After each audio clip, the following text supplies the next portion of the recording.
Welcome friends. இன்றைக்கி நம்ம என்ன வீடியோ பார்க்க போகிறோம் அப்படின்னா டிஎன்பிசி சிடிஎஸ் ரெக்ரூட்மெண்ட் 2026 அதை பற்றி தான் முழு விவரங்கள் வந்துட்டு பார்க்க போகிறோம். ஸோ இந்த நோட்டிஃபிகேஷனில் வந்து யாருக்கெல்லாம் வந்துட்டு யூஸ்ஃபுல் அப்படின்றத பற்றி பார்க்கலாம். என்ன குவாலிஃபிகேஷன் வேணும், எத்தனை வேகன்சிஸ் இருக்குது, எப்படி அப்ளை பண்ணணும், எக்ஸாம் எப்படி இருக்கும், சேலரி வந்துட்டு எவ்வளோ இருக்கும், ப்ரிப்பரேஷன் எப்படி நம்ம ஸ்டார்ட் பண்ணலாம், அது எல்லாத்தையும் பற்றி ஒரு ஈஸியாக எல்லாருக்கும் புரிகிற மாதிரி நம்ம வந்துட்டு பார்க்கலாம் இந்த வீடியோவை. ஸோ இந்த வீடியோவை ஸ்கிப் பண்ணாமல் முழுசாக பாருங்கள். ஏன்னா இந்த ஒவ்வொரு வீடியோவுக்கும் உங்களுக்கு ஒவ்வொரு வீடியோலையும் ஒவ்வொரு கிளாரிஃபிகேஷனும் இருக்குது. ஸோ வந்து மறக்காமல் வீடியோவை ஃபுல்லாக பாருங்கள், ஸ்கிப் பண்ணாமல் பாருங்கள் அண்டு சேனலை சப்ஸ்கிரைப் பண்ணுங்கள். ஸோ ஃபஸ்ட்டு வந்துட்டு சிடிஎஸ் அப்படின்னா என்னென்னு பார்ப்போம். சிடிஎஸ் அப்படின்னா combined technical service. So TNPSC conduct பண்ணுற ஒரு டெக்னிக்கல் ரெக்ரூட்மெண்ட் எக்ஸாம் வந்துட்டு இது.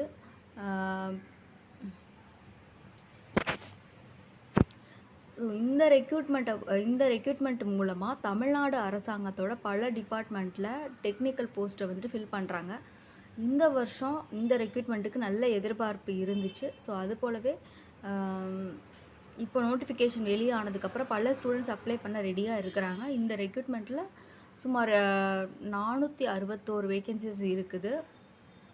ஸோ இது வந்துட்டு ஒரு நல்ல ஒரு விஷயம். ஸோ ஏன்னா வந்துட்டு வேகன்சிஸ் அதிகமாக இருந்தால் காம்படிஷன் வந்துட்டு அதிகமாக இருக்கும், செலெக்ஷன் சான்ஸ் வந்து கொஞ்சம் அதிகமாக இருக்கும். ஓகேங்களா? ஸோ இந்த ரெக்ரூட்மெண்ட்டில் என்னென்ன போஸ்ட் இருக்குதுன்னு பார்க்கலாம். Assistant engineer, technical assistant, computer programmer, junior planar, statistical inspector, librarian, chemist, agricultural officer, junior photographer. So இந்த மாதிரி நிறைய போஸ்டர்ஸ் டெக்னிக்கல் போஸ்ட் இருக்குது. ஒவ்வொரு போஸ்ட்டுக்கும் குவாலிஃபிகேஷன் வேறு இருக்கும். ஸோ அதனால் நோட்டிஃபிகேஷன் பிடிஎஃப் படிக்காமல் அப்ளை பண்ணாதீங்க. இப்போ நோட்டிஃபிகேஷன் பற்றி பேசலாம். இந்த ரெக்ரூட்மெண்ட் மோஸ்ட்லி டிகிரி ஹோல்டர்ஸுக்கு யூஸ்ஃபுல்லாக இருக்கும். பர்டிகுலராக BE, BTech, BSc, MSc, MBA, BTech, ஆர்க்கு இப்படி டெக்னிக்கல் டிகிரி படித்தவங்களுக்கு நல்ல வாய்ப்பு இது. இன்ஜினியரிங் ஸ்டூடெண்ட்ஸ் கண்டிப்பாக இந்த நோட்டிஃபிகேஷன் மிஸ் பண்ணக்கூடாது. Especially mechanical, civil, ECE, triple E, computer science ஸ்டூடெண்ட்ஸுக்கு சில போஸ்ட் வந்துட்டு வரும். அதே மாதிரி சயின்ஸ் பேக்ரவுண்டு ஸ்டூடெண்ட்ஸுக்கும் வந்து ஆப்பர்ச்சுனிட்டிஸ் இருக்குது. நெக்ஸ்ட் வந்துட்டு பொதுவாக வந்து ஏஜ் வந்து 18 இயர்ஸ் வந்து கம்ப்ளீட் ஆகிருக்கணும். மேக்ஸிமம் ஏஜ் வந்துட்டு உங்களுடைய கேட்டகரியை பேஸ் பண்ணி அது வந்து சேஞ்ச் ஆகும். ஜென்ரல் கேட்டகரிக்கு வந்துட்டு 32 வயசு வரைக்கும் இருக்கும். அதே மாதிரி ரிசர்வேஷன் கேட்டகரி கேண்டிடேட்ஸுக்கு ஏஜ் ரிலாக்ஸேஷன் இருக்கும். நீங்கள் எஸ்சி, எஸ்டி, பிசி, எம்பிசி கேண்டிடேட்டாக இருந்தீங்கன்னா எக்ஸ்ட்ரா ஏஜ் ரிலாக்ஸேஷன் வந்துட்டு உங்களுக்கு கிடைக்கும். ஸோ அதனால் உங்கள் கம்யூனிட்டி பேஸ்ட் ஏஜ் டீட்டெயில்ஸ் நோட்டிஃபிகேஷனில் செக் பண்ணுங்கள். நெக்ஸ்ட்டு என்ன ஒரு முக்கியமான அப்டேட் என்னென்னா, ஆன்லைன் அப்ளிகேஷன் எப்போ ஸ்டார்ட் ஆகுதுன்னா மே 27, அதாவது 2 நாளைக்கு முன்னாடியே ஸ்டார்ட் ஆகிடுச்சு. லாஸ்ட் டேட்டு பார்த்தீங்கன்னா ஜூன் 25, 2026 தான் லாஸ்ட் டேட்டு. கரெக்ஷன் விண்டோன்னு ஒன்று கொடுத்துருக்காங்க. அதாவது அப்ளை பண்ணும்போது மிஸ்டேக் இருந்துச்சு அப்படின்னா கரெக்ட் பண்ணுறதுக்கு சான்ஸ் இருக்கும். ஸோ எக்ஸாம் எக்ஸ்பெக்டட் வந்துட்டு ஆகஸ்ட் மாதம் எக்ஸாம் நடக்கிறதுக்கு வாய்ப்பு இருக்குது. அதனால் டைம் இருக்குதுன்னு நினச்சி டிலே பண்ணாதீங்க. இப்போவே ப்ரிப்பரேஷனை வந்து ஸ்டார்ட் பண்ணுங்கள். நெக்ஸ்ட்டு வந்துட்டு செலெக்ஷன் ப்ராசஸ் பற்றி பார்க்கலாம். இந்த ரெக்ரூட்மெண்ட்டில் இன்டர்வியூ கிடையாது. ஸோ அது வந்து ஒரு பெரிய அட்வான்டேஜ் உங்களுக்கு. ரிட்டன் எக்ஸாம்ஸ் வந்து மார்க் அடிப்படையில் தான் வந்து செலெக்ஷன் இருக்கும். அதனால் நல்லா ப்ரிப்பேர் பண்ணால் செலெக்ஷன் சான்ஸ் வந்து அதிகமாக இருக்கும். செலெக்ஷன் ஸ்டேஜஸ் பார்த்திங்க அப்படின்னா ஃபஸ்ட்டு ரிட்டன் எக்ஸாம் நடக்கும், அப்புறம் சர்டிஃபிகேட் வெரிஃபிகேஷன், அப்புறம் கவுன்சிலிங் இருக்கும், அதுக்கப்புறம் ஃபைனல் போஸ்டிங் வரும். இப்போது எக்ஸாம் பேட்டர்ன் எப்படி இருக்குன்றதை பற்றி பார்க்கலாம். பேப்பர் 1ல் பார்த்தீங்கன்னா தமிழ் எலிஜிபிலிட்டி டெஸ்ட், இதில் தமிழ் கொஷின்ஸ் தான் வரும். அப்புறம் தமிழ் குவாலிஃபிகேஷன் பேப்பர் அப்படின்றதுனால வந்துட்டு உங்களுக்கு மினிமம் மார்க் நீங்கள் வாங்கணும். அடுத்து ஜென்ரல் ஸ்டடீஸ் பார்த்தீங்கன்னா இதில் ஹிஸ்ட்ரி, ஜியாகிரஃபி, பாலிட்டி, அப்புறம் வந்துட்டு எக்கனாமிக்ஸு, சயின்ஸு, கரண்ட் அஃபேர்ஸ் இப்படி கொஷின்ஸ் வரும். Aptitude and mental ability questions கூட இதில் வந்துட்டு வரும். அது aptitude and mental, reasoning, simplification, percentage, ratio, so அந்த மாதிரி பேசிக் ஆப்டிடியூட் டாபிக்ஸுக்கு வந்துட்டு ப்ரிப்பேர் பண்ணிக்கோங்க. மெயினாக வந்து பேப்பர் 2 தான் வந்துட்டு முக்கியமான சப்ஜெக்ட். இது வந்து சப்ஜெக்ட் பேப்பரு. பேப்பர் 2 அப்படின்றது. நீங்கள் எந்த குவாலிஃபிகேஷன் படிச்சிருக்கீங்களோ அதை பொறுத்து சப்ஜெக்ட் கொஷின்ஸ் வரும். இன்ஜினியரிங் ஸ்டூடெண்ட்ஸ்னால் கோர் சப்ஜெக்ட்ஸ் ப்ரிப்பேர் பண்ணணும். சயின்ஸ் ஸ்டூடெண்ட்ஸ்னால் ரிலேட்டட் சப்ஜெக்ட் ப்ரிப்பேர் பண்ணுங்கள். ஸோ இந்த பேப்பரில் மார்க் நல்லா வாங்கினா அதாவது செகண்ட் பேப்பரில் நீங்கள் மார்க் நல்லா வாங்கினீங்கன்னா உங்களுக்கு செலெக்ஷன் சான்ஸ் வந்து அதிகமாகவே இருக்கும். அதனால் சப்ஜெக்ட் பேப்பர் ப்ரிப்பரேஷனை ரொம்ப முக்கியம். ஃபஸ்ட்டு எப்படி ப்ரிப்பேர் பண்ணலாம் அப்படின்றத பார்க்கலாம். முதல்ல பேசிக்காக நீங்கள் ஸ்ட்ராங்காக இருக்கணும். 6th to 12th சமச்சீர் புக்ஸை படிங்க. பர்டிகுலராக ஹிஸ்ட்ரி, பாலிட்டி, ஜியாகிரஃபி, சயின்ஸு இந்த புக்கெல்லாம் ரொம்ப முக்கியம். கரண்ட் அஃபேர்ஸை படிங்க. ஒரு நாளைக்கு குறைஞ்சது ஒரு 30 மினிட்ஸ் கரண்ட் அஃபேர்ஸ் படிக்க ட்ரை பண்ணுங்கள். இந்த ஹிந்து நியூஸ் பேப்பரு, அப்புறம் தமிழ் நியூஸ் சேனல் இதெல்லாம் வந்து ஃபாலோ பண்ணுங்கள். ஸோ அதை ஃபாலோ பண்ணிங்கன்னா உங்களுக்கு அந்த கரண்ட் அஃபேர்ஸு கொஞ்சம் நிறைய தெரியும்.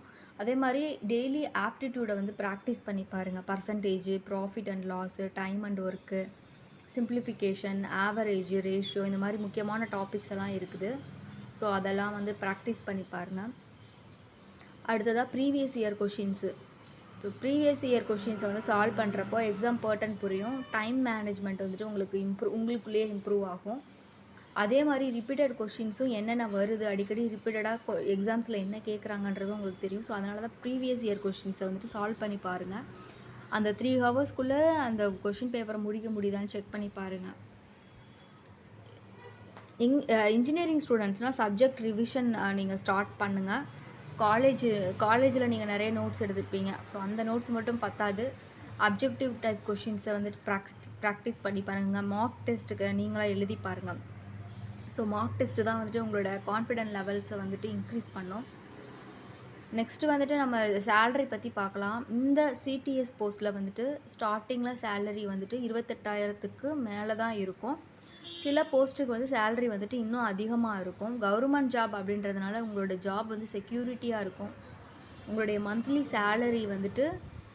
சேலரி கரெக்டாக வரும். அதேமாதிரி ப்ரமோஷனு, பென்ஷனு, மெடிக்கல் பெனிஃபிட் அந்த மாதிரி நிறைய அட்வான்டேஜெலாம் வந்துட்டு கவர்மெண்ட் போஸ்டிங்லாம் இருக்கும். ஸோ அதனால தான் இந்த மாதிரி ஒரு ரெக்ரூட்மெண்ட் நடக்கும்போது அதை வந்துட்டு மிஸ் பண்ணாதீங்க. அப்ளிகேஷன் ஃபீஸ் பார்த்தீங்க அப்படின்னா ஒன் டைம் ரிஜிஸ்ட்ரேஷன் தான். 150 நீங்கள் பே பண்ணி அப்ளிகேஷன் ரிஜிஸ்டர் பண்ணுவீங்க. எக்ஸாம் ஃபீஸ் வந்துட்டு 200 ரூபா இருக்கும், 200 ருபீஸு. சில ரிசர்வேஷன் கேட்டகரிஸ்க்கு மட்டும் ஃபீஸ் கன்செஷன் கொடுப்பாங்க. ஸோ அதுதான் நீங்கள் அப்ளை பண்ணும்போது அந்த இதுவே உங்களுக்கு தெரியும் எப்படி என்னென்ன ஃபீஸ் கேட்குறாங்க அப்படின்றது. அப்ளை எப்படி பண்ணுறதுன்னு பார்த்தீங்கன்னா டிஎன்பிஎஸ்சி அஃபிஷியல் வெப்சைட்டுக்கு போய் அப்ளை பண்ணணும். முதல்ல ஓடிஆர் கொடுத்து அந்த நீங்கள் ரிஜிஸ்ட்ரேஷன் பண்ணணும். அதுக்கப்புறம் லாகின் பண்ணி அப்ளிகேஷனை வந்துட்டு ஃபில் பண்ணணும். ஃபோட்டோ, சிக்னேச்சர் இதை வந்துட்டு ரெடியாக வச்சுக்கோங்க. ஸோ டீட்டெயில் நீங்கள் ஃபில் பண்ணும்போது ஸ்பெல்லிங் மிஸ்டேக் வராமல் வந்துட்டு கேர்ஃபுல்லாக ஃபில் பண்ணுங்கள். ஃபைனலாக நீங்கள் சப்மிட் பண்ணுறதுக்கு முன்னாடி எல்லாத்தையும் முழுசாக செக் பண்ணிவிட்டு சப்மிட் பண்ணுங்கள். ஸோ அதுதான் பெட்டர்.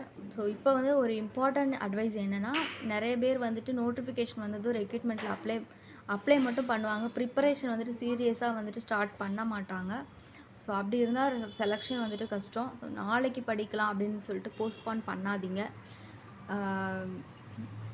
டெய்லி கொஞ்சம் கொஞ்சமாக நீங்கள் படித்தாலே வந்துட்டு ஒரு பெரிய இம்ப்ரூவ்மெண்ட்டு வரும்.